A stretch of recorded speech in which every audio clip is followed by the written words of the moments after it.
And first of all, welcome and thank you very much to our special guest, Elhadj Assi, the Secretary General of the IFRC. So just a brief introduction. Elhadj Assi has been the Secretary General of the IFRC since August 2014. He has had extensive experience in leadership roles in the humanitarian sector, having previously served at a senior level with UNICEF, UNAIDS, the Global Fund to Fight AIDS, Tuberculosis and Malaria, and other agencies for more than 25 years. Prior to joining the IFRC, which is the world's largest humanitarian network, Mr. C was UNICEF's Director of Partnerships and Resource Development in New York. He has also served as UNICEF's Regional Director for Eastern and Southern Africa and Global Emergency Coordinator for the Horn of Africa. From 2005 to 2008, Mr. C was Director of the HIV/AIDS practice with UNDP New York, and before that he worked with the Global Fund to Fight AIDS, Tuberculosis and Malaria as the Africa Regional Director and later Director of Operational Partnerships and Country Support in Geneva. He has also held the position of UNAIDS representative in New York and Director of the New York Liaison Office. Earlier on, very much earlier on in 1988 to 1997, Elhadj served as Director of Health and Development Programs with Environment and Development Action in the Third World in Dakar, Senegal. Mr. C holds a bachelor's degree in Arts and Human Sciences from the University of Dakar and a master's degree in Arts and Germanistic at the University of Graz and graduated from the Diplomatic Academy in Vienna. He was also awarded a postgraduate diploma in education from the École Normale Supérieure in Dakar. He speaks English, French and German and is a national of Senegal. Mr. C is one of the ISC principals and has played a pivotal role in the process leading up to the World Humanitarian Summit. Ladies and gentlemen, for this reason, we have asked him to join us today to provide us with some points for reflection on the summit, the way forward, and potential roles for PHAP, sector-wide, individual-based professional association that it is, as a unique organization in the humanitarian ecosystem. I have had the pleasure of directly knowing Elhadj for the last 1.5 years, as we sit together at the IC Principles, among other platforms, and I know him as a very thoughtful, deep, and very, very genuine speaker. We had the pleasure of being together at the special session on global health at the World Humanitarian Summit, where he coined a new term for health workers killed while providing aid. The term was dying while caring. I still remember that, Elhadj, and so we hope that you'll be able to share some of your insights today with us. So over to you. Please, the floor is yours. Thank you very much, my brother, for this very warm introduction. I think I'm just humbly joining a group of friends and colleagues to reflect together on issues of common concern, because we are all facing those, and what I'm sharing, I'm sure each of you could say that, but if it helps, just to raise them, so that we reflect together on it, then so I'm more than happy to be one of your, discussants. So I'm very pleased to also recognize around this table very, very, old friends. We work together, so in different, incarnation and reincarnations. I saw some of these people writing online. I saw, Rosan's name, and I'm sure many, many others, that I would like to greet at the beginning. Well, the reflections as far as the World Humanitarian Summit is concerned also will be reflecting the global environment within which we are working and living. And the characteristics, are many, and I'm sure you've been discussing, some of them. Crises that are protracted, we know when they start, or even we don't remember sometimes when they start, but they're still going on. So many of us have worked for years in Somalia. We're still there. Some of us were in Dadaab, many years ago in a refugee camp. And I'm sure some of the children that we saved, from the nutrition recuperation centers are now in their 20s and still live in that same camp. Unless, something fundamental change, with the Kenya's decision, to close down the camp and people returning to Kenya. We'll see. I think we hardly remember when the war in Afghanistan started, so we're still there. So already 5 years plus in Syria, we're still there. Iraq, still there, and I could go on and on. So those times, when we used to have the conflicts, including the worst ones, like the Second World War, which lasted 6 years, and then move into a armistice and exchange of prisoners, and then we go into a phase of recovery and a plan Marshall like Europe benefited from, and then built, back.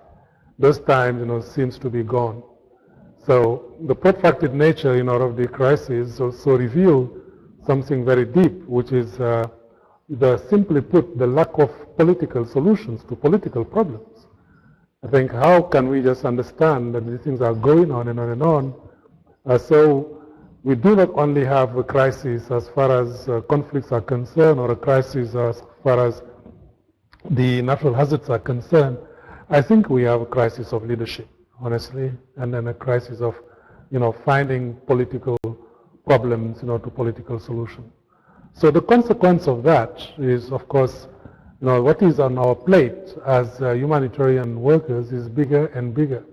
And the causes are those ones we do not have control over. And the causes, we're just dealing with the consequences, of it.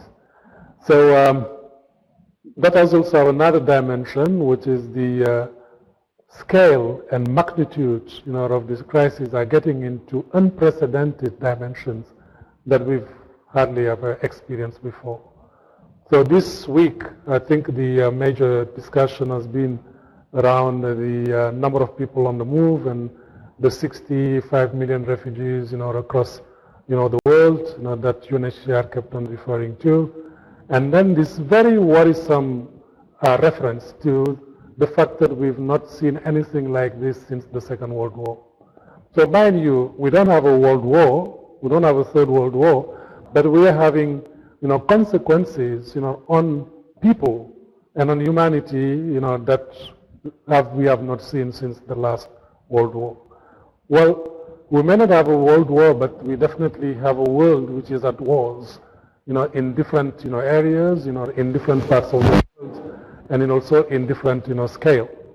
If we add to that, the number of people who have, been forced to leave home simply because home is no longer safe, to leave home because the strategies of survival and the coping mechanisms have been stretched to the max, but they don't have any other opportunity but to move, and we're talking about over 100 million people altogether.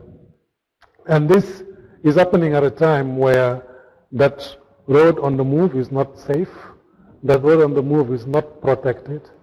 In a world which is then getting more and more global, where then everybody could almost claim a part of your world citizenship and then aspire also in geographic terms, to be where you want to be, walls are being erected, borders are being closed, and we're seeing all kinds of fundamentalism, not only, the religious ones, but the political ones, and then the translating into the far rights, that we are seeing that does not reflect, the globalization, of the world that we are talking about. So if the world is then global, the vulnerabilities that come with it also are global.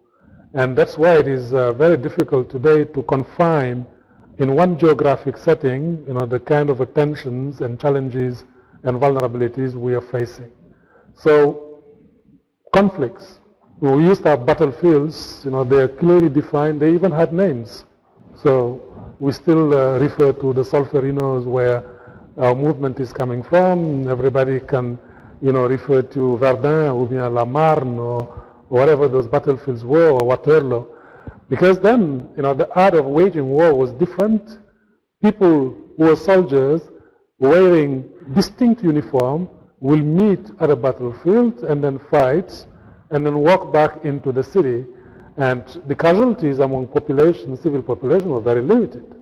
But nowadays, we don't wish anybody to die at war, but fact of the matter is, soldiers do not die at war. Those who are waging war are not the one dying at wars. I think there's hardly a country that can afford that 1 week or 1 month in a war that you have 100 coffins of your soldiers bring back home. I think politically it may not be even bearable, for many leaders. But that 100 civilians, be killed over a weekend, it happens, every time. And those battlefields are no longer defined, geographically. They're everywhere. They're everywhere, out there in Aleppo, like we always, refer to, or in Fallujah, like, it happens, this week. But they're also everywhere, like in the streets, of Paris or in Brussels or anywhere else, in the world. And, those places that used to be even sacred places that would be, preserved, be they places of worship, be they hospitals, be they schools, becoming even targets, in this kind of a situation. And the parties, at wars are very different. So the humanitarian space, that we all were claiming for is, getting, restrained, more and more. And that space, is getting, more and more limited. And I think it requires also a different, understanding of the kind of a setting, where, we are. And that adds also to the difficulty and the challenges that I was mentioning before as they relate, to the protracted nature and the multiplicity of the kind of a crisis that we are facing, all the time. In such a situation, of course, humanitarian response sometimes, may be frustrating, quite frustrating, because no matter what we do, and God knows that we're doing so much, never before have we said that we need something like $20 billion to respond to this humanitarian need. And we are not happy if we get $9 billion, which is a lot of money. Many a times, people out there paying with their own lives, to be the ones on the front line, like we lost 53 volunteers in Syria alone. And we cannot continue then to measure, the relevance of those actors and their courage through the numbers, of the ones that we are losing, on the front line. So that is something that is becoming also totally unacceptable. Now, but it is on the other end, the paradox of that is exactly during this time that we are needed more than ever before. That is exactly during these times where people are in need and then they need, humanitarian actors. And the difference that is being made in the life of some, and the sums are really many, even though they do not, cover, everybody, is, just unprecedented, and I would say then unique. But to add even to the complexity, the challenges are not only related, to armed conflicts and the violence, like we are seeing. They also relate to, natural hazards that now tend to automatically become natural disasters. And it does not have to be. A level of preparedness, of communities and governments and countries will contribute into determining if the hazard, will be a disaster or not. That we will have a monsoon season every year, absolutely. That if we live in a seismic area, that now and then there will be an earthquake, it will happen. That if you are surrounded by volcanoes, like when you live in Iceland, that one of them will be erupting, one day. That is something to count, with. But the question is, does it have to become a disaster, everything that it happens? And I think there is a lot to be learned in terms of, preparedness, in terms of early warning, but early warning doesn't have any meaning if it is not followed by early action. But then also the capacity that is built into societies as well as in communities so that they can withstand shocks when shocks arrive. And then we're supported, at the peak of a crisis, they are left also with the capacity that is very different from, the one that we find them in. And I think that is changing, that baseline. Another dimension to take into account, in that globalization of fragilities and vulnerabilities is also the shift that we are seeing in the paradigms that were somehow influencing the way we were designing and implementing programs, including in the development field. Most of it were rural based, on a based on a rural model, while now suddenly, I say suddenly because our projection for 2030 happen to already be real, that in many parts of the world the majority of people are living in cities, in urban and peri-urban settings. So water sanitation hygiene, the way we used to do it 10 years ago, now can be translating into how do you do sewage management, in urban and peri-urban settings that prevent, by so doing, outbreaks, of cholera and other waterborne diseases. How do you then govern simply water as a source, of wealth, as a richness? Because if we are not very careful, the next conflicts will not be necessarily around oil or mineral resources. They may well, be centered around, a very important resource that is as simple, as water. That is something also to, bear in mind, when we look into that. I think those are some of the reflection and elements that we were trying also to feed into a process going into the World Humanitarian Summit. And with all the imperfections, that one can criticize today, it provided us, I believe, with a opportunity to to have an input as stakeholders that are not necessarily government. I don't think we would be able to do that if we have a classical intergovernmental process, like we often have, in many of these summits. So the downside of it, so it made, I think, member states nervous because they do not have 100% control over a multi-stakeholder kind of a process. But be it as it may, I think the combination of the consultations where we could input into our participations in the process that are leading into the grand bargain and beyond, and having a platform in the summit, could highlight some very important aspects that we can take forward going ahead. One, of course, is the recognition of local action and local actors. It is very important. And I use the two words in the same sentence because the ultimate goal really is local action. So in many places, in a majority of places, it is the local actors are best placed to do that. In some places, it is too dangerous, too close for local actors, to undertake the local action. And I think we need to bear that in mind and not to get into this kind of a, panacea that it is only the one or the other, or get into antagonistic, kind of an approach, local, versus regional, and, international. And many of our organizations can claim, to be also across the board, all the way from local and to international, and how one can use that, for a greater local action, I think, is key.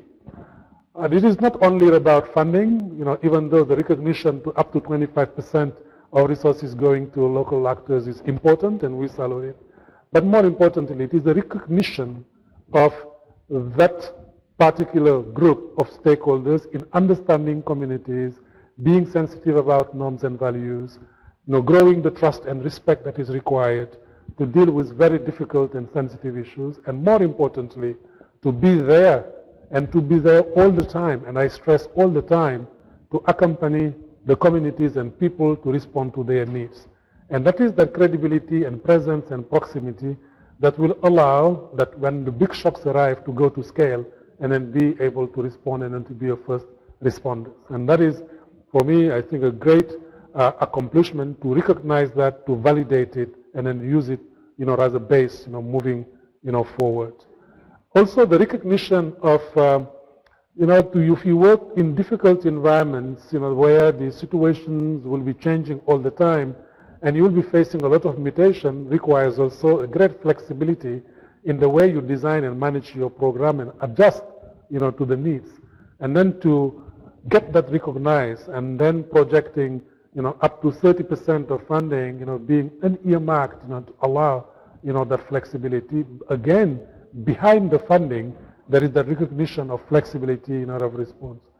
And I think none of us would like to use that as an alibi for not being accountable or not for being, results focused, because people keep on asking us, value for money, efficiencies and so on. My God, I think most of us, we want that for our own sake, before we want it for any donor. We want that for the beneficiaries, we want it for our own safety, because what too often is protecting us is that credibility and delivering, on behalf of those that we are accountable for. And I think that is also another great, recognition and, validation that we could, learn from. Thirdly, I think there is an important also to understand that, those lines that we used to draw, between the development, work, and that is getting into the recovery, and then the humanitarian getting into recovery, and then the development starts, and then you go into sustainable, development and human development, and so on. All those lines are getting blurred and blurred. And that recognition that what it matters is to how can we then work across a continuum, which comes back to what I was, mentioning before in terms of accompanying, communities and their members in responding to their needs. And in that fluctuation, some of it may look like, development work, so be it. Some of it, may look like, emergency response, so be it.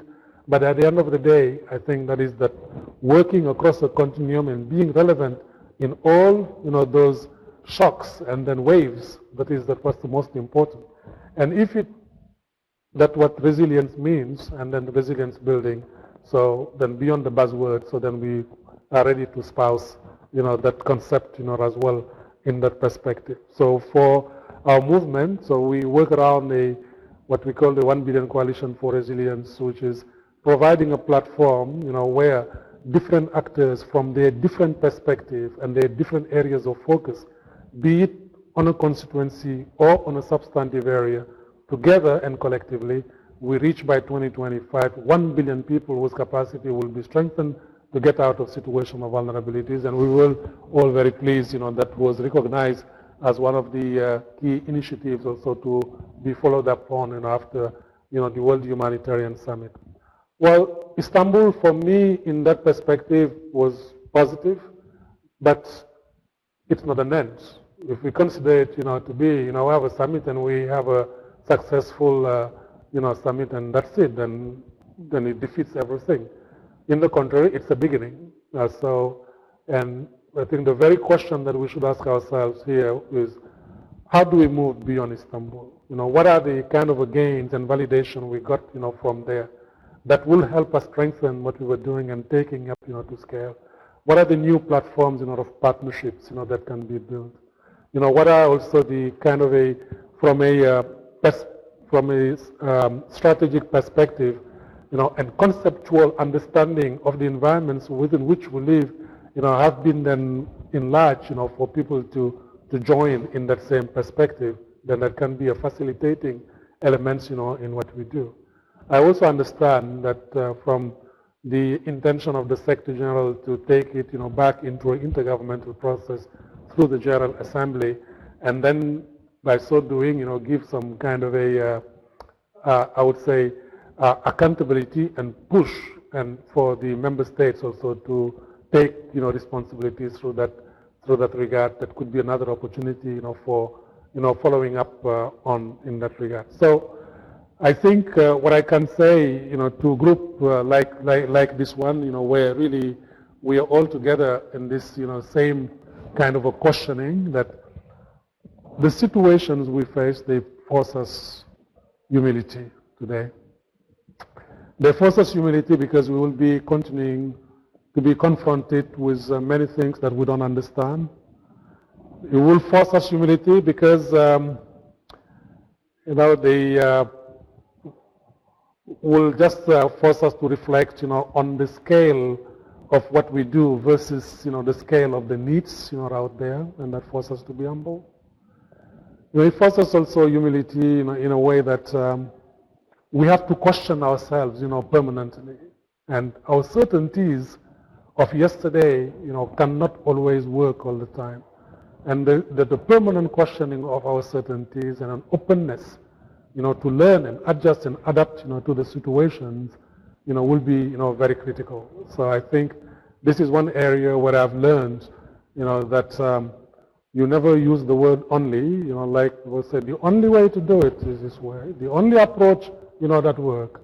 The only idea that this simply, there is no place for it. And I think, the different experiences, of your membership and our collective wisdom and experience, our doubts, that we also resemble, through the way all of us, can help us, to improve on what we are doing, but, not be questioning one thing that is exactly in this time that we are needed more than ever before. And that is exactly during this time where, the discourse out there is a very belligerent one. It is about getting out there, fighting and punishing and striking and showing your force. That makes almost the humanitarian discourse a kind of a soft, idealistic, non-realistic, and so on. And I think it can push it, to a level that we even, become very timid to come out there and champion things like fundamental principles, of humanitarian action. Humanitarian imperative, that we need.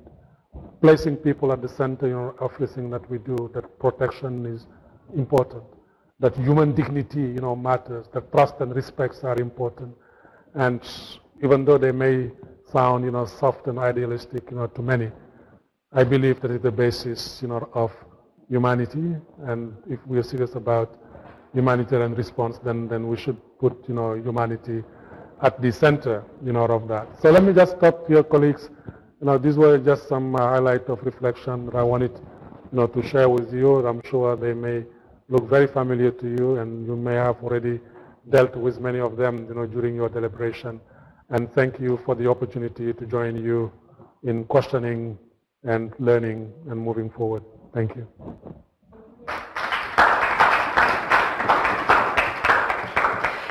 Thank you very much indeed. Faisal, I give the floor right back to you. Thank you. Thank you, Elhadj. Thank you very much. And thank you, Angarat.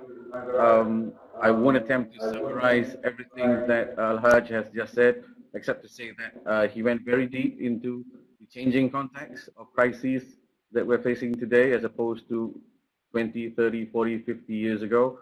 The protracted nature of crises, the evolving nature of conflicts, which seem to have no end, and the multiplicity of crises occurring everywhere at around the same time, and some longer than others. Adding to the complexity of the situation, of course, is the possibility of natural disasters happening at any time, and the combination of all these means that there is increased burden and stress for all of us, and also frustration that whatever we do perhaps may not be enough. There was also a reflection of the World Humanitarian Summit and a reflection on perhaps where some aspects of the summit went very well. The grand bargain was one. Although Elhadj, I will agree with you that the 25% was a tremendous achievement, but we will wait and see whether it will really translate into reality on the ground. Elhadj also spoke about the importance of not just looking back at the summit and its success, but also moving forward and looking at the post-WHS environment and ecosystem and what needs to be done to ensure that the summit and all its achievements, including the 1 billion coalition for resilience, which was propagated by the IFRC, does not go to waste. So with that, can I now just open the floor for any interventions, comments, and questions to our guest speaker, please, from the floor or online? Open to the members. And to facilitate this, I think it'll be easier if Angarat, you facilitate this because you can see the members in the room as well. Okay, very good. Just scanning in Geneva. Yes, I'll pass the mic to Dan. Thank you, Asi. Really great to see you and to hear those words.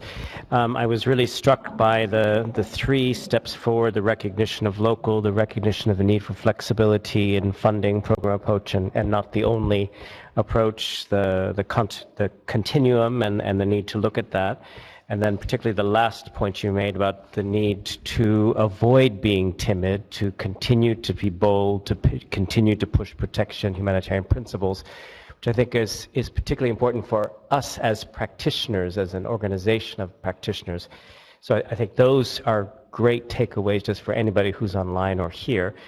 The one I want to push you a little bit on, which is harder, which is where you started, which was the disconnect between the political discourse and the humanitarian imperative.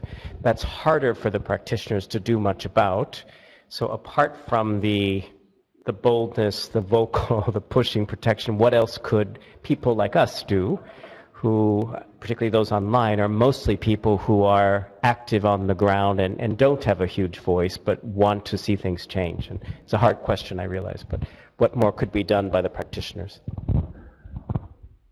You're absolutely right, Dan. That's a very hard one. If we just look at it from the lens of practitioners, that is not much. But I think that's where we exercise, citizenship, each of us individually, at all level, to also demand and from our leaders, to also take responsibility. And so all the ways that we have as individuals, either, on our national citizenship, helmet, or, through the different, networks, we belong to influence, processes that would also include, political processes, in that regard. And there may be a variety of ways, of doing it, by getting some alliance with opinion leaders and influencers, that, could champion that, because there is something extremely important which is happening today because of the lack of leadership. Legitimacy is no longer given, through the classical legitimate processes like elections, and so on. And if you look about, if you really observe what is going around us, those who are carrying the real leadership and influencing, they're not elected by anybody. So if you were going to measure, their legitimacy and accountability from the yardstick, you would not even listen to them. So a person like Bill Gates, who elected him? Nobody. Who is he accountable to? Nobody.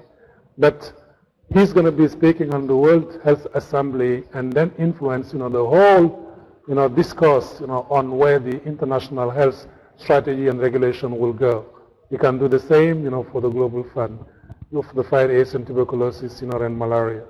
At a more glamorous setting, it, boggles always my mind.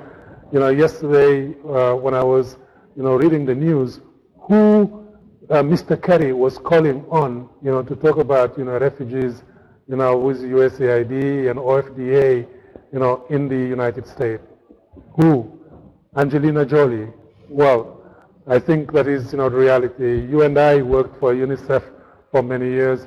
When I go to the General Assembly, then I went there. The two biggest, speakers to influence, and shape the agenda this year, those not the ones that you and I was your tours, the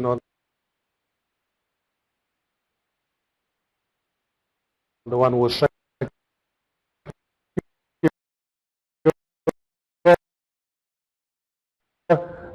leadership, that is Angelina Jolie, who was still in the, Security Council, P5s, then it is, the Bill Gates, making, this kind of a decision, or if we are facing a humanitarian, financial crisis, it's going to be George Soros, will kind of come and, pave the way on what we do.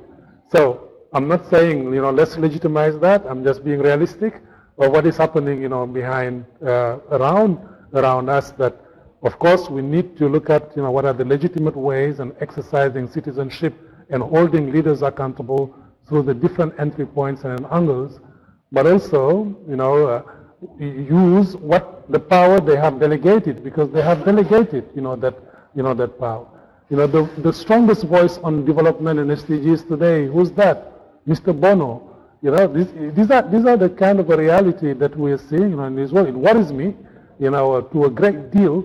But on the other end, I think it is a delegation of power or authority that also has to be turned into, my God, respect humanitarian space, protect, health care workers in danger, protect humanitarian workers. That is not okay to bomb hospitals. That is not okay, to bomb schools, and places of worship.